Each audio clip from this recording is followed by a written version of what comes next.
오늘 본문도 남유다 왕국이 이제 영원히 역사 속으로 사라지는 마지막 부분이에요. 예. 근데 이 마지막 부분에 뭐 더 이상 바랄 게 있겠습니까? 그냥 이렇게 해서 조용히 대단원의 막을 내리면 되는 것이다 생각하고 그냥 운명이 이끄는 대로 그냥 시간이 이끄는 대로 그대로 가면 된다고 싶은 그런 때라고 하는 거죠. 여기에서 무슨 복음이 있겠어요? 뭐 예수 믿으나 안 믿으나 무슨 특별한 차별이나 차이점이 있겠습니까? 뭐 다 그런 거지 뭐 어쩔 수 없는 거야 라고 생각할 만한 그런 부분인 거죠. 그런데도 불구하고 하나님은 말씀을 통해서 우리에게 복음, 희망, 소망, 능력, 미래에 대한 기대를 주시는 분이신 것입니다. 그래서 여러분 이 말씀을 읽어보면 희망을 걸만한 게 별로 없는 것입니다. 뭐 이제 다 끝나서 비참하게 죽는 거고 그렇지 않으면 감옥에서 옥사하는 것만 남아있고 나라나 민족이나 사회가 다 붕괴돼서 더 이상 찾아볼 길이 없는 그런 상황이 돼버렸는데 어디에서 무슨 복음을 찾을 수 있겠냐 하는 거죠. 근데 여러분 참 그럼에도 불구하고 이 마지막 종장을 향해서 가는 길인데 시드기야라고 하는 이 사람을 우리가 한번 살펴볼 필요가 있어요. 이게 우리 인간의 근본 속성인 겁니다. 이 사람에 대해서 뭐라고 말씀하죠? 11년 동안 즉위하면서 21세에 그가 왕위에 올랐습니다. 그리고 11년 동안 왕권을 가지고 통치를 했어요. 그의 어머니의 이름, 아버지의 이름, 그의 출신 이런 게 다 나와 있어요. 그는 요시야 왕의 막내 아들이기도 했습니다. 그리고 바벨론의 느부갓네살이 딱 봤을 때 요야김과 달리 이 사람은 좀 총명해 보였어요. 그래서 바벨론의 괴뢰 정권, 소위 말하면 꼭두각시 정권의 우두머리로 이 시드기야 같은 사람, 이런 똘방똘방한 사람이 있으면 좋겠다. 그래서 바벨론 왕이 세워놓은 이 괴뢰 정권의 수반이 되는 사람이에요. 그러니까 여러분 가만히 보면 안파크로 왕족이죠. 그리고 느부갓네살 바벨론 왕도 그를 인정했죠. 그러니까 뭐가 있는 거예요? 정통성이 있는 겁니다. 그러면서 뭐가 있어요? 그는 통치하고 다스렸습니다. 근데 참 아쉬운 일이 있어요. 통치하고 다스리는데 2절 말씀을 보십시오. 그가 여호야김의 모든 행위를 본받아 여호와 보시기에 악을 행한지라 그랬습니다. 여호야김의 행위를 본받아서 여호와 보시기에 악을 행했다. 근데 여호야김이 어땠죠? 결말이 좋았습니까? 좋지 않았잖아요. 하나님을 벗서고 하나님에 대해서 정면으로 반발하면서 여호야김은 비참하게 죽어갔거든요. 그러면 여러분 뭘 해야 되는 거죠? 반성을 해야 되잖아요. 근데 그는 돌이키지 않았어요. 오히려 하나님의 진노하심을 그가 더 촉발하는 그런 악을 행하는 사람으로까지 그가 행세를 하게 된 겁니다. 왕족이죠. 통치권을 가졌죠. 그리고 바벨론으로부터나 아니면은 그 내부적으로나 정통성을 가지고 있죠. 그리고 더 아주 기가 막힌 일이 있어요. 그게 뭡니까? 느부사라단이라고 하는 장군이 바벨론의 장군인데 이 사람이 예루살렘에 와서 포위를 하고 공격하기 시작한 겁니다. 근데 그때 당시에 시드기야가 왕이었는데 그 휘하에 있는 사람들, 그 신하들이 다 시드기야와 함께 더불어서 바벨론에 저항했다는 거죠. 결사항전했다는 것입니다. 근데 여러분 이거를 그냥 단순하게 이렇게 놓고 보면 그래 그럴 수 있지 뭐 다른 선택의 여지가 없잖아 라고 말을 해버리면 그거로 끝나는 겁니다. 그럼에도 불구하고 아주 중요한 부분이 있죠. 이 사람들이 한 1년 6개월 정도를 항전하면서 예루살렘 성을 지켰다고 하는 겁니다. 바벨론의 그 어마무시한 그런 전력 아니에요? 그러한 전투 능력을 가지고 있는 바벨론 제국에 대해서 1년 6년을 버텼다고 하는 것은 뭘 의미하는 거예요? 시드기야가 그만한 통치권과 더불어서 뭘 했다는 거예요? 국민들의 지지를 받고 있었다는 거죠. 항상 보면 양쪽으로 갈리잖아요. 주화파, 화평하자고 하는 그런 파가 있고 싸우자고 덤벼드는 주전파가 있단 말이에요. 근데 여기에 보면 주화파의 그런 모습들은 별로 보이지 않아요. 그러니까 완전히 거의 90% 이상의 지지를 받고 있는 그런 왕이었습니다. 가만히 보니까 시드기야와 같이 효과적인 왕이 없는 것처럼 보여요. 그러나 거기까지예요. 문제는 뭐가 있습니까? 내가 열심으로 내 현실을 잘 살아내는 것은 중요한 일이지만 그러나 그보다 더 큰 현실 앞에 내가 가진 현실은 무력하더라는 거죠. 내가 열심히 수평적인 진보를 했어요. 그럼에도 불구하고 이 수평적인 진보가 나의 미래를 보장해 주지는 못하더라는 거죠. 시드기야는 최선을 다한 멋진 리더십을 가진 왕이었어요. 거기까지예요. 뭐가 필요한 겁니까? 수직적인 차원의 뭔가가 필요한 거죠. 수직적인 차원. 시드기야가 그것을 알았을까요? 몰랐을까요? 어쩌면 알았을지도 몰라요. 그러나 오늘 우리가 예레미야 52장을 눈을 씻고 쳐다봐도 아무것도 나타나지 않는 거예요. 그래서 여러분들은 저에게 그렇게 질문할 겁니다. 목사님, 성경을 읽어보니까 틀림없이 목사님은 우리에게 성경 읽고 묵상하고 말씀대로 순종하고 살라고 얘기할 텐데 아무리 쳐다봐도 여기에서는 복음이 없어요. 여기에서는 이것으로 그냥 끝나야 되는 거예요. 근데 자꾸만 억지로 그렇게 자꾸 말을 만들지 좀 마세요. 아무리 설교 시간이 어떻다 할지라도 여러분 그렇게 말하고 싶은 그런 생각도 있을 수가 있다고 보는 겁니다. 저도 거기에 동의해요. 맞습니다. 야, 여기 지금 다 끝나는 건데요, 뭐. 여기 무슨 희망이 있겠습니까? 근데 여러분, 우리가 예레미야서를 읽으면서 또 하나 생각해야 될 부분이 있어요. 똑같이 멸망의 길로 가요. 똑같이 마지막 종장을 향해서 가고 있어요. 그런데 판이하게 다른 부분들이 나타나고 있는 거죠. 예. 여러분, 남북 이스라엘, 남유다, 북이스라엘을 다 통틀어서 왕들 가운데 가장 사악한 왕이 누구냐고 물으신다면 누구라고 말하겠어요? 므낫세 왕이라고 말을 할 거예요. 근데 이 므낫세 왕이라고 하는 이 사람이 도대체 어떤 사람이었습니까? 이 사람은 자기 아버지가 히스기야, 선왕 중에 선왕이에요. 히스기야는 종교 개혁을 통해서 모든 신상들, 우상단지들 다 깨뜨려 버리고요, 하나님께로 이스라엘 백성들을 이끌어냈던 그런 훌륭한 왕이었습니다. 그 아버지 밑에 이런 악한 왕이 나왔습니다. 열왕기하 21장 2절 이하에 보시면 므낫세가 여호와 보시기에 악을 행했다 그러면서요, 아주 그냥 쉴 틈도 없이 계속 그를 고발하고 있는 모습을 보게 되는 겁니다. 히스기야 왕, 자기 아버지가 헐어버린 신당들을 다시 세워 올렸어요. 그리고 거기에서 그냥 멈추지 않고 이스라엘 왕 아합의 행위까지도 또 본받았습니다. 그래서 바알상을, 아세라 목상을 그가 만들어서 그래서 하나님의 전에다가 그것을 세우기까지 했어요. 근데 이런 악행의 최정점이 뭔지 아십니까? 자기 아들을 그 우상단지를 섬기는 그 일에 불태워서 소위 말하면 소신공양을 한 거예요.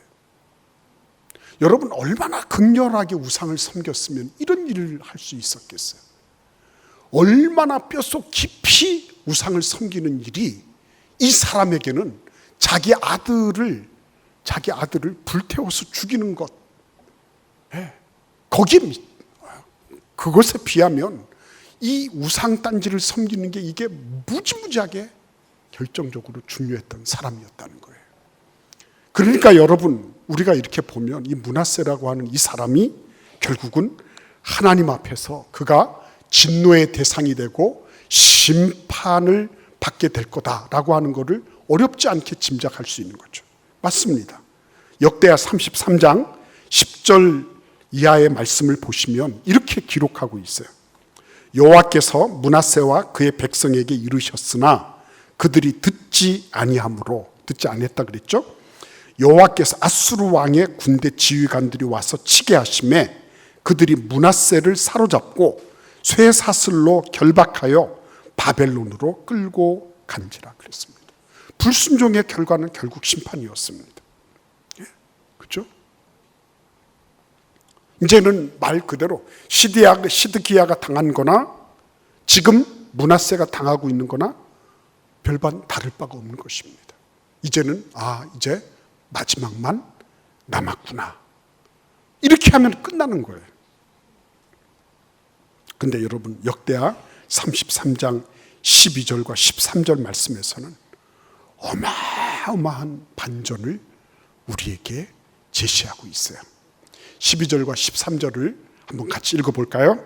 그가 환난을 당하여 그의 하나님 여호와께 간구하고 그의 조상들의 하나님 앞에 크게 겸손하여 기도하였으므로 하나님이 그의 기도를 받으시며 그의 간구를 들으시사 그가 예루살렘에 돌아와서 다시 왕 위에 앉게 하시매 므낫세가 그제서야 여호와께서 하나님이신 줄을 알았더라 그랬습니다. 여러분, 참 희한하죠. 좀 허탈해지지 않습니까? 어때요, 여러분? 아니, 지금까지 50여 년 동안 즉위하면서 므낫세가 얼마나 악한 짓을 많이 했어요. 예? 자기 아들만 죽였습니까? 우상 단지를 섬기면서 수많은 백성들이 사지로 가게 만든 그런 장본인이에요. 예? 이런 악인이 다시 없을 것 같은 거예요. 근데 여러분, 이 악인도 참 이해가 안 되는 것이 12절 말씀해 보시면 그가 환난을 당하여 하나님께 간구하고 그의 조상들의 하나님 앞에 크게 겸손하여 기도하였더니 그의 기도를 하나님이 들으셨다는 거 아니에요. 하나님이. 여러분, 이게 이렇게 딱 와서 그래, 하나님은 원래 기도를 들으시는 분이시니까 이렇게 납득이 되십니까? 전 목사지만 납득이 잘 안 돼요.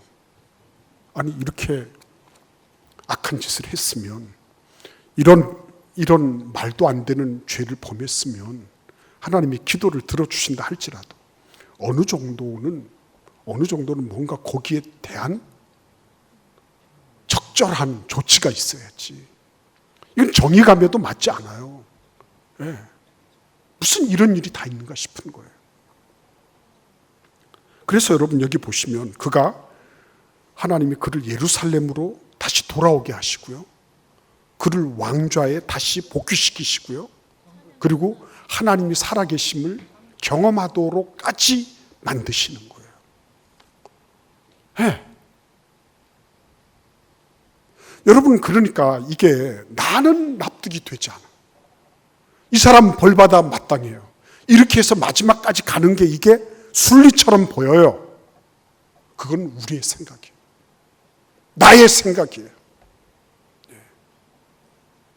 우리가 그러기 때문에 성경을 읽고 하나님 말씀 앞에 엎드려야 돼요. 뭡니까 그러면? 하나님의 관점은 그게 아니라는 것 아닙니까? 우리는 너는 그동안에 어마어마하게 무슨 일을 많이 하고 어떻게 하고 그래서 너는 이만한 자격이 있어. 그래서 결국 나오는 게 뭐죠? 자기의잖아요. 하나님 그 정의로우신 하나님, 공의로우신 하나님, 그 하나님이 지금까지 한 일이 전부 망나니 같은 짓이고 전부 하나님 눈에 칼과 창을 갖다 찌르는 하나님의 눈을 촉범하는 일이고 아무리 찾아봐도 선행을 찾아볼 수 없는 이 악한 사람들이 하나님 앞에 겸손하게 엎드려 기도했다고 그 한마디 기도 들으시고 하나님이 손바닥 뒤집듯이 그 심판을 확 바꿔놓으실 수 있어? 이렇게 얘기할 때 하나님은 그래, 그게 내가 원하는 거야 말씀하시는 거예요. 신앙생활 열심히 똑바로 잘하는 것처럼 보여도요 헛똑똑일 수가 있는 거예요. 저도 그런 생각을 하는 겁니다. 내가 이런 말씀을 읽으면서 하나님 이건 아닌 것 같은데요. 어떻게 므낫세 같은 사람이 하나님 앞에 겸손하게 엎드려서 기도했다고 그 기도를 들으시고 이렇게까지 하실 수 있습니까? 그러면 아무렇게나 막 살아도 그냥 마지막에 기도 한마디 하면 된다고 하는 얘기입니까? 뭐 이런 얘기까지 나오는 거죠. 그렇지 않습니까, 여러분? 성경 읽으실 때요, 점잖은 척 하면서 읽는 거 아니에요. 성경 읽으실 때 적나라하게 읽으셔야 돼요. 하나님, 이게 무슨 하나님이 하시는 일입니까? 난 안 믿어집니다. 므낫세 같은 사람은 딱 죽어서 마땅합니다. 이렇게 얘기하실 때 하나님은 아니야. 너는 내가 무엇을 원하는지 모르고 있는 거야. 너는 수평적으로 좋은 일, 착한 일, 선한 일 많이 하면 되는 것처럼 보였지. 아니야. 나는 그런 거를 찾는 하나님이 아니야. 그런 것들이 중요하지만 내가 내 옆에 있는 일들을 잘 간수하고 그런 것들 저런 것들을 잘하는 건 대단히 중요하지만 그러나 그것으로 다 만족한 것은 아니야. 그게 미래를 보장하는 것은 더더구나 아니야 라고 말씀하시는 거죠. 그렇죠? 제가 본문 읽으면서 그런 생각을 했어요.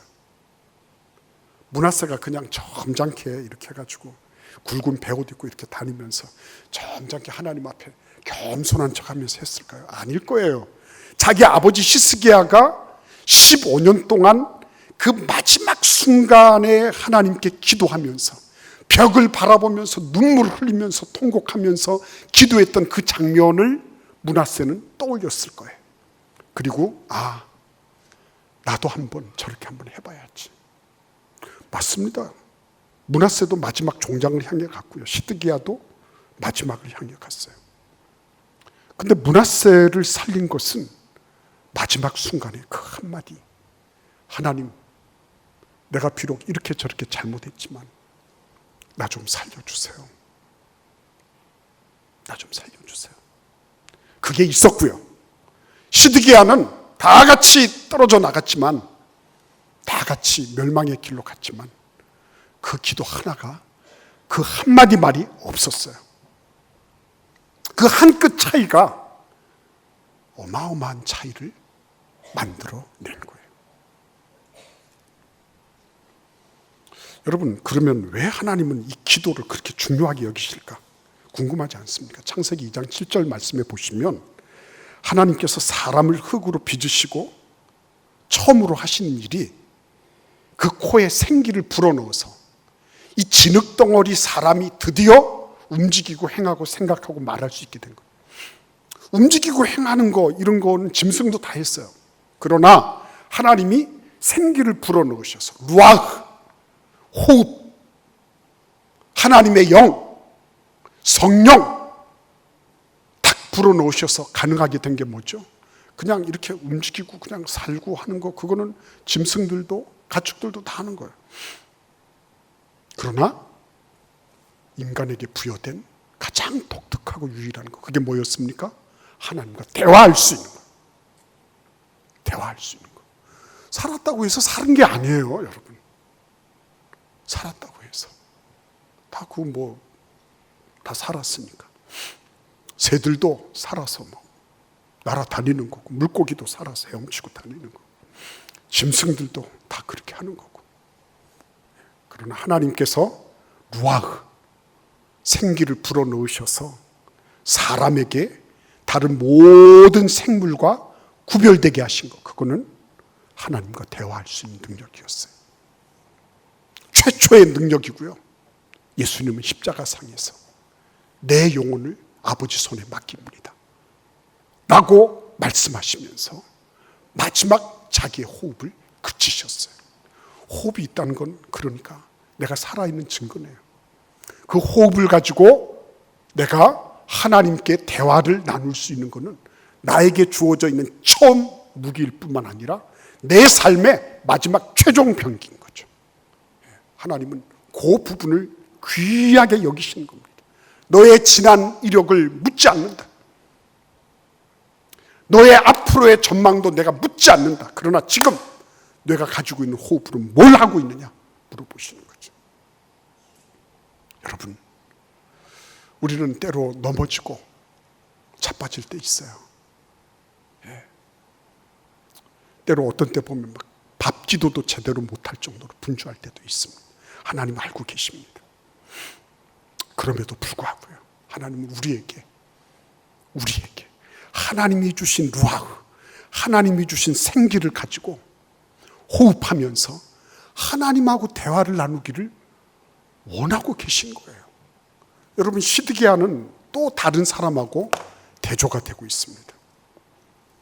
여러분, 혹시 삼손이라고 들어보셨습니까? 그래서 삼손 그러니까 누가 손이 3개인 사람 막 이렇게 얘기를 해요.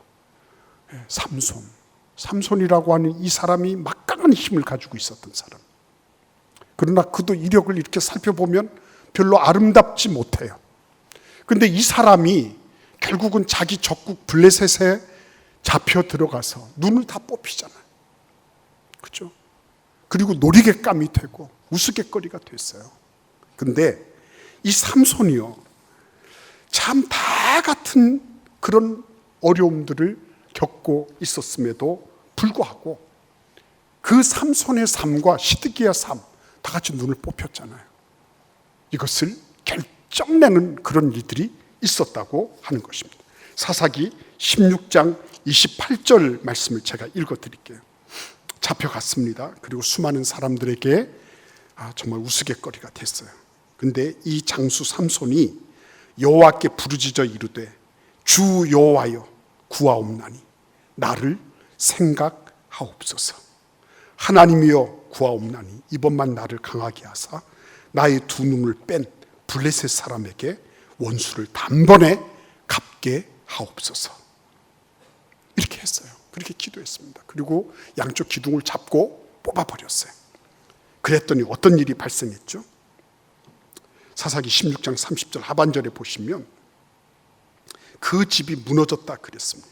그래서 삼손이 살았을 때 죽인 적군들보다도, 살았을 때보다도 죽을 때 더 많은 사람들, 블레셋 사람들을 죽였다 그랬어요. 마지막 한 방이 작용한 거였어요. 끝났다고 해서 끝난 것이 아닙니다. 뭐 이렇게 해서 살다가 가는 거지. 천만의 말씀에 하나님은 마지막 한 방을 기대하고 계신 거예요. 그래, 네가 한번 나한테 마지막으로 한 번이라도 더 나한테 얘기할래. 나한테 내가 뇌게 불어넣어준 그 생기를 가지고, 그걸 가지고 나에게 한번 온 천지와 만주의 주인이 되신 그 하나님께 한번 기도하지 않을래. 주님께서 우리를 기다리고 계신 거예요. 이 시간 우리가 하나님 앞으로 나아가지 않겠습니까? 하나님, 나를 도와주세요. 내가 가지고 있는 호흡 가지고 수많은 사람들과는 대화를 나눴지만 내가 이 호흡을 가지고 하나님이 이 호흡으로 하나님과 대화하라고 만들어주신 것을 내가 등한히 했습니다. 주님, 이제부터는 내가 비록 많은 일, 좋은 일, 내가 비록 내놓을 수 있는 무엇이 없다 할지라도 우리 주 예수의 이름으로 이 호흡 가지고 기도하며 살겠습니다. 우리 주님 앞에 그렇게 우리 기도하면서 나아가지 않겠습니까? 우리 다 함께 같이 기도하겠습니다. 하나님,